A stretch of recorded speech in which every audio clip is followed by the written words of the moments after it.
এর পরের বার এই মানুষ জন্মের পরে যদি মানে একটা কথাই আছে না, জীবের নাকি মৃত্যু হয় না, তারা জন্মায় কিছু না কিছু রূপ নিয়ে জন্মায়। আচ্ছা, তো এরপরে মানে এই জন্মের পরে যদি আমার জন্ম হোক বা না হোক তবুও ঠিক আছে, কিন্তু পুরুষ হয়ে যেন ভাই আর না জন্মায়। বলেন কি?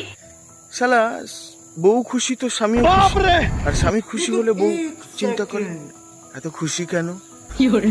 গতকালকে সপ্তমীর রাত ছিল, ঠাকুর দেখতে গেছি, ঠাকুর দেখে এসছি বাড়িতে। আসার পরে ও হাসলো, তো আমিও খুশি, চলো ভালোই, ঘোরাফেরা ভালো হয়েছে, খাওয়া দাওয়া ভালো হয়েছে, এই জন্য ও খুশি তো আমিও খুশি, আমিও মুচকি মুচকি হাসছি। তারপরে বলে, তোমার কি ব্যাপার আজকে আবার হাসিটা অন্যরকম? অন্যরকম মানে মানে কিরকম ভাই?